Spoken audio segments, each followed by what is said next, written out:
우리는 사실보다 말이 중요한 시대에 살고 있습니다. 아무리 이것이 사실이라 그래도 말이 수많은 사람들이 이 말이 아니다 저 말이다 하면 사실이 바뀌어버리는 그런 시대에 살고 있습니다. 그래서 말은 쌀밥을 시커멓게 만들 수도 있고 하얗게도 만들 수 있습니다. 여러 번 드렸던 말씀인데 2009년 한글날 특집으로 MBC에서 방송된 그 말의 힘이라고 하는 실험 다큐에서 진행된 실험 내용이 소개가 됩니다. 막 지은 쌀밥에 각각의 병에 좋은 말, 나쁜 말을 붙입니다. 좋은 말은 고맙습니다 라고 붙였더라고요. 사진 보니까 나쁜 말은 짜증나 이렇게 붙여놨습니다.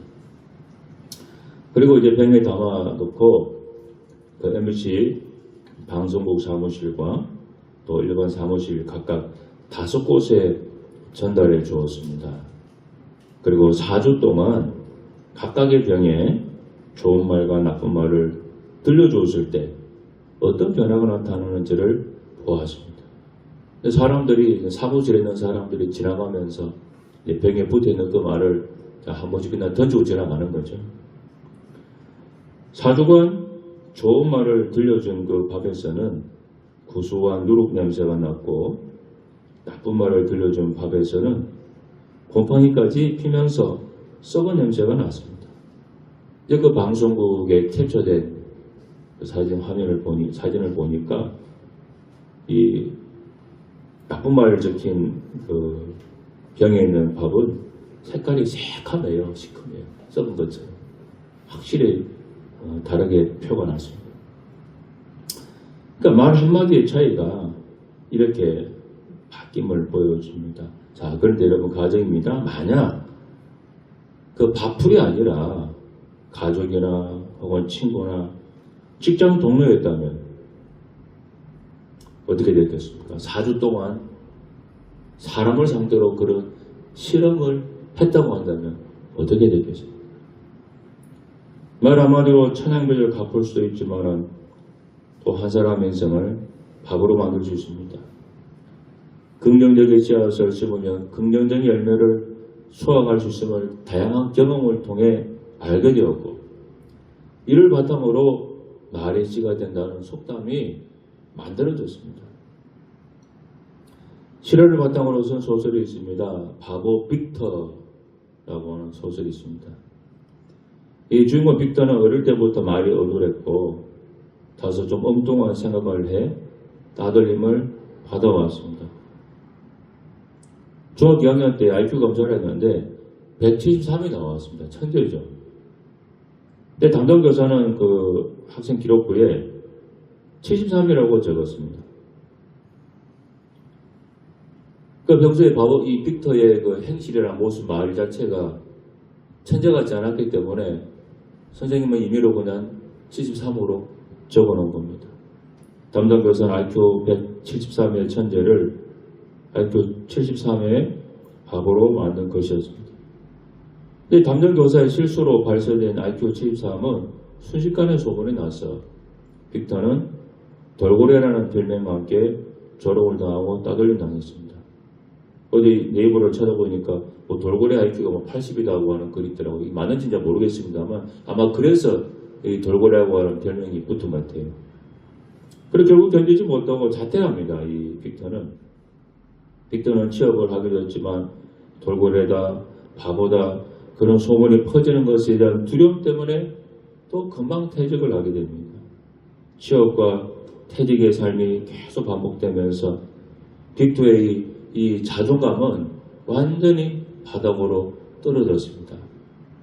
그러니까 자기 스스로는 완전히 바보라고 하는 그 인식이 스스로 생겨버린 거, 나는 정말 바보인가 보다. 그래 돼버린 거예요. 그런데 우연한 기회에 자신 IQ가 73이 아니라 173이라고 하는 사실을 알게 됩니다. 학교 때 그나마 가깝게 지내던 친구와 함께 담당 교사를 찾아갔습니다. 왜 내 IQ를 73으로 했습니까? 물어봤어요. 그런데 그 교사는 그냥 내 눈에는 그냥 그렇게 보였다라는 말과 함께 미안하다는 말을 들었을 뿐이에요. 그러니까 교사는 자기 눈에 칠삼으로 보였기 때문에 그냥 칠삼으로 적은. 그러나 빅터는 자신이 바보로 산 것은 누구의 탓이 아니라 자신의 탓이라고 얘기합니다. 나는 바보가 맞았어. 그동안 숫자에 속았고 무시하는 사람들에 속았고 세상에 속았고 나는 정말로 바보였다. 나 스스로를 믿지 못하는 진짜 바보였다고 자기 스스로에게 말했다. 물론 스스로를 믿지 못했다고 하는 빅터의 말이 맞을 수는 있어요. 그러나 천재를 바보로 만든 것은 담당 교사의 말 한마디로부터 시작이었다고 하는 사실, 이건 잊으면 안 됩니다. 개인에 대한 그 악한 말 한마디가 천재를 바보로 만들고 그 개인의 삶을 17년 동안이나 피폐하게 만든 거예요. 물론 굉장히 좀 드문 케이스이긴 하지만은 이 말 한마디에 그 사람에게 미치는 힘이 얼마나 큰지를 보여주는 아주 좋은 사례라고 할 수 있겠습니다. 근데 그 사실 IQ를 이제 알게 된 다음에는 배철 3이라고 하는 것을 알게 된 뒤에는 정말 천재의 삶을 살아서 정말 초대 멘사, 천재들만 들어가는 멘사 회장이 되고 그 훌륭한 사람이 됐죠. 그래서 이제 이 책이 나와서 번역이 되고 그랬습니다. 아이들을 이렇게 많이 접하다 보면은 아이들이 많이 쓰는 말 중에 이 망했다고 하는 말을 많이 써요. 이 망하다라고 하는 말 네이버 국어사전 찾아보면은 이렇습니다. 개인, 가정, 단체 따위가 재구실을 하지 못하고 끝장이 나다 이런 뜻이 있고요. 또 못마땅한 사람이나 대상에 대하여 저주의 뜻으로 이르는 말이라고 나와 있습니다. 자, 망했다, 망하다. 이게 망자가 한글이 아니라 한자입니다, 여러분. 한자입니다. 망이 언제 쓰인 거겠습니까? 사망하다 할 때 사망. 혹은 돌아가시면 망자 할 때 그때 그 망자입니다, 망. 그러니까 장례를 치고 난 뒤에 이 세상에서 그 존재가 완전히 사라졌다고 하는 것을 의미하는 단어가 망이죠. 그러니까 망한다고 하는 그 말은 바로 그런 뜻이에요. 조금이라도 남아있다면 아직 망한 게 아니라는 뜻입니다. 그러니까 완전히 없어진 상태가 망했다 그런 거예요. 그러니까 우리 일상생활에서 그냥 무심코 탁 내가 입으로 내뱉는다고 하는 거, 내뱉는 그런 말로 쓰기에는 굉장히 좀 위험한 극단적인 낱말이 됩니다. 내가 사용하는 말이 내 생각이 되고 나라고 하는 사람을 만들어갑니다. 그래서 생각이 바뀌면 행동이 바뀌고 행동이 바뀌면 습관이 바뀌고 습관이 바뀌면 운명이 바뀐다라고 하는 말도 있는 거죠. 생각이 바뀌려면 내가 사용하는 말부터 달라져야 됩니다. 이혜인 시인의 수녀님이죠. 이번에 나를 키우는 말이라는 시가 있습니다. 한번 들어보십시오. 행복하다고 말하는 동안은 나도 정말 행복해서 마음에 맑은 샘이 흐르고 고맙다고 말하는 동안은 고마운 마음이 서로이 솟아올라 내 마음도 더욱 순해지고 아름답다고 말하는 동안은 나도 잠시 아름다운 사람이 되어 마음 한 자락이 환해지고 좋은 말이 나를 키우는 걸 나는 말하면서 다시 알지. 행복하다고 말하는 동안은 나도 정말 행복해서 마음에 맑은 샘이 흐른다고 그랬습니다. 또 아름답다고 말하는 동안은 나도 잠시 아름다운 사람이 되어 마음 한 자락이 환해진다 그랬습니다. 여러분, 좋은 말은 나를 좋은 방향으로 나를 키워갑니다. 나쁜 말은 나뿐만 아니라 내 말을 듣는 사람까지도 몸과 마음을 병들게 합니다. 오늘 하나님 말씀, 선한 말은 꿀송이 같고 뼈에 양약이 된다고 말씀이죠. 세 번의 성경에 이렇게 나옵니다. 뼈에 양약이 된다를 쑤시는 뼈를 낫게 하여 준다. 그렇게 나요. 쑤시는 뼈. 뼈마디가 쑤신다. 그런 말 우리 어른들이 쓰시죠. 그 뼈마디 쑤시는 거, 그걸 낫게 하는 것이 병원에서는 약도 있겠지만 선한 말이 쑤시는 뼈를 낫게도 한다고 합니다. 악한 말은 독보석 같은데 굳이 악한 말을 할 필요가 있겠습니까? 당나라 때 재상을 지냈던 풍도라고 하는 정치가가 있었다고 합니다. 그는 5 왕조에 걸쳐 11명의 임금을 섬겼다고 합니다. 대단하죠. 왕이 바뀌면 그 아래에 있는 총리나 재상 다 바뀌기 마련인데 무려 5 왕조에 걸쳐서 11명의 임금을 섬겼다고 해서 이 사람은 그 시대에 대단한 처세술의 달인이다. 그렇게 알려졌어요. 그렇죠. 얼마나 처세술이 대단했으면 왕이 11명 바뀔 동안 왕조가 5 바뀔 동안에 살아남았겠습니까? 자신의 처세관을 다음과 같이 남겼습니다. 잘 들어보십시오. 구시와 지문, 이번 재앙을 불러들이는 문이요. 설시 참신도 혀는 몸을 자르는 칼이로다. 해구 신장설, 입을 닫고 혀를 깊이 감추면 안신처처우 가는 곳마다 몸이 편안하니라. 이번 재앙을 불러들이는 문이다. 그래서 이 사람은 항상 말조심, 입조심인 거예요. 이게 처세술에 이 사람이 달인이 된 비법이에요. 이번 재앙을 불러들이는 문이다. 이건 지금이나 예나 진리입니다. 말 한마디 잘못해서 친구관계 멀어지기도 정치생명이 끝나기도 하고 목숨을 잃는 경우도 허다합니다. 카피라이터인 정철 씨가 쓴 한 글자라고 하는 책이 있어요. 거기에 나오는 글입니다. 총은 불법 무기이고 입은 합법 무기이다. 멋진 카피죠. 입과 총의 기능이 같다고 하는 거예요. 자, 총은 우리나라에서는 소지하면 불법입니다. 미국은 다르지만, 자, 총은 사람을 죽이는 기능이 밖에 없기 때문에 불법이에요. 자, 입은 신체 일부니까 당연히 합법적으로 지닐 수 있죠. 내 거니까.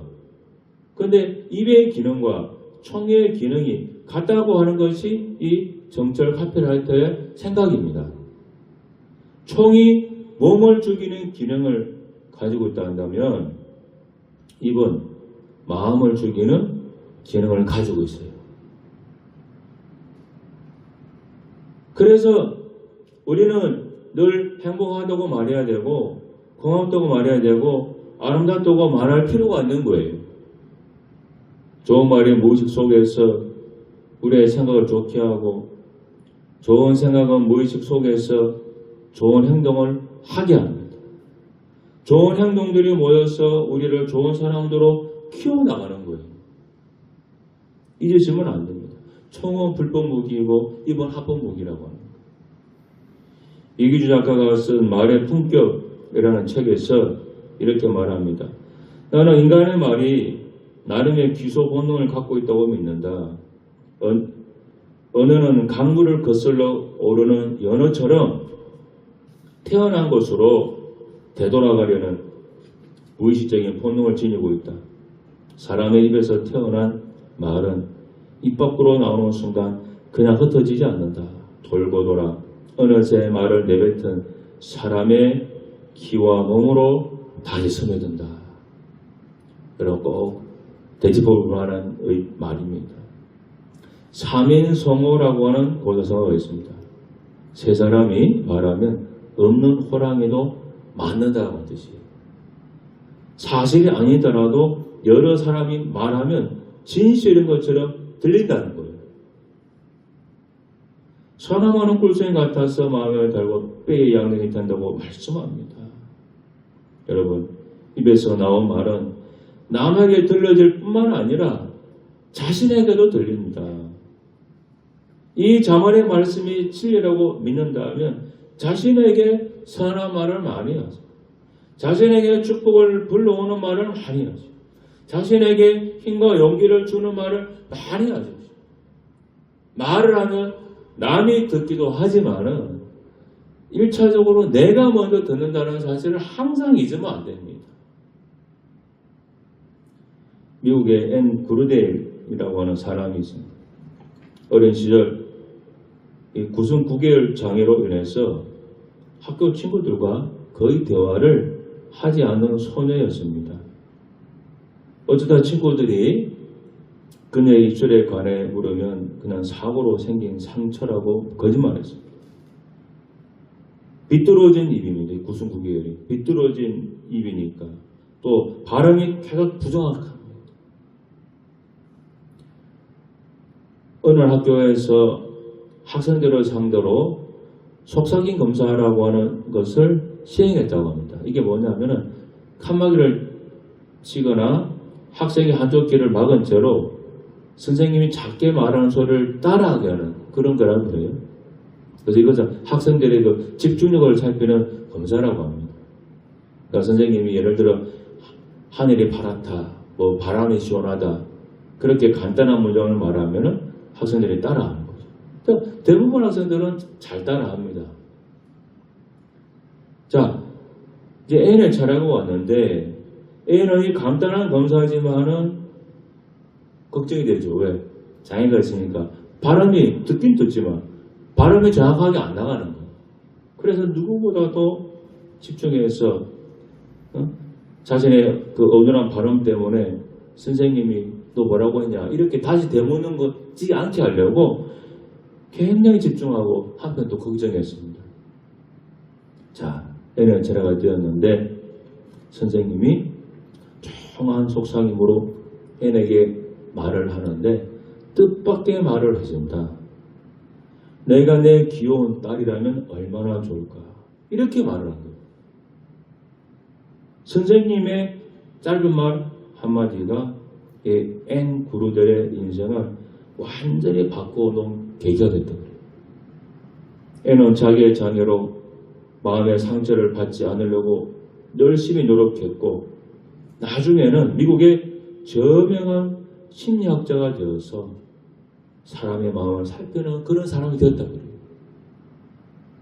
이 말이라고 하는 것이 굉장히 여러분 중요합니다. 마지막 한 얘기만 말씀드리고 말씀드리겠습니다. 냉동식품 가공 공장에서 일하는 한 여직원의 사연입니다. 오늘 퇴근하기 전에 늘 하던 대로 냉동창고에 들어가서 점검을 하고 있었습니다. 근데 갑자기 쾅 하면서 문이 그냥 저절로 닫혀버린 거예요. 깜짝 놀란 그녀는 목이 터져라 소리를 치고 도움을 요청했지만 문 밖에서는 아무런 반응도 없었어요. 다 퇴근한 거 없죠. 그녀는 절망감에 울기 시작했습니다. 5시간이 지났지만 여전히 아무런 기척도 없었고 여직원의 몸은 점점 감각이 없을 정도로 얼어가고 있었습니다. 그때 냉동창고 문틈으로 빛이 들어오면서 누군가 문을 열었습니다. 경비원 아저씨가 거기 서 있었던 거예요. 그렇게 기적적으로 이 여직원의 구조가 되었는데 그녀가 경비원 아저씨한테 물어봤습니다. 내가 여기 있는 거 어떻게 알았냐고 물어봤다고. 경비원 아저씨는 이 공장에 와서 일한 지가 35년이 넘었는데 이 여직원 말고는 누구도 자기에게 인사를 제대로 해주는 사람이 없었다 그래요. 그런데 여직원만큼은 늘 아침에 출근하면서 안녕하세요 인사. 또 퇴근하고 집에 돌아갈 때는 안녕히 계세요. 매일 인사를 이 경비원 아저씨한테 건넸다고 합니다. 그런데 그날 냉장고 같이 그날 퇴근 시간에 뛰었는데 그냥 모습이 보이지 않았던 거죠. 그래서 경비원 아저씨가 이상하다는 생각이 들어서 공장 안을 여기저기 순찰하며 다니다가 냉동 창고까지 확인을 해봤던 겁니다. 경비원 아저씨는 그녀에게 이렇게 얘기했습니다. 사람들은 모두 나를 별 볼 일 없는 사람으로 대했지만 당신은 매일 나에게 인사를 해주니 내가 그래도 사람 대접을 받고 있구나 하고 감사한 마음이 있었습니다. 라고 말했습니다. 날마다 건넨 그 짧은 인사 한마디가 그 여직원의 생명을 구했던 것이에요. 한마디 인사가 기적을 낳았고 생명이었습니다. 우리 아파트에 있으면은 이 아파트 관련한 경비 아저씨들 있잖아요.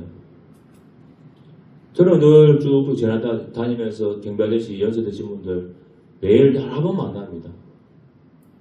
저는 만날 때마다 늘 인사해 안녕하시냐. 근데 제가 늘 다니면서 다른 사람 지나갈 때 보면요, 경비 아저씨들한테 인사하는 사람 거의 없습니다. 드물게 이제 오랫동안 본 사람들은 연세드신 분들은 그 친구 비슷해서 그런지 그분도 인상을 제가 봤지만 대부분 사람들은 인사 안 합니다. 그냥 다 무심코 지나칩니다.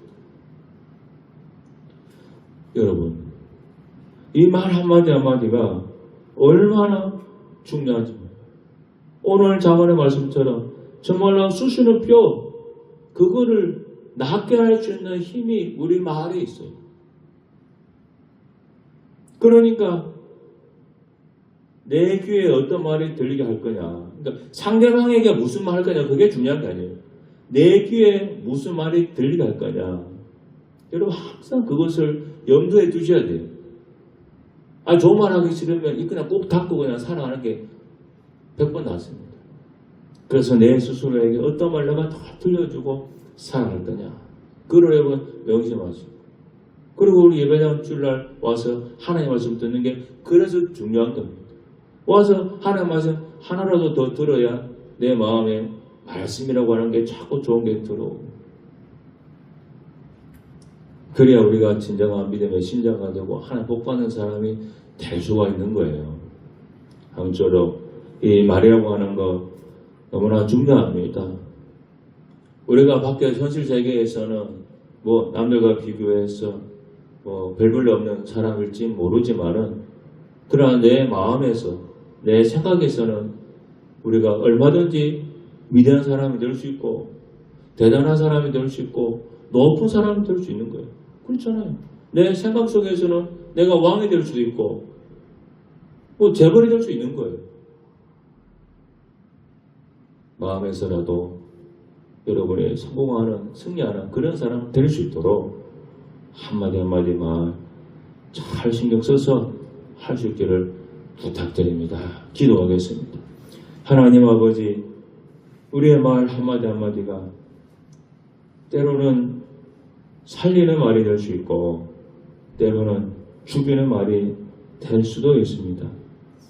하나님 아버지, 말이라고 하는 것 돌고 돌아 결국은 내게로 오게 되어 있습니다.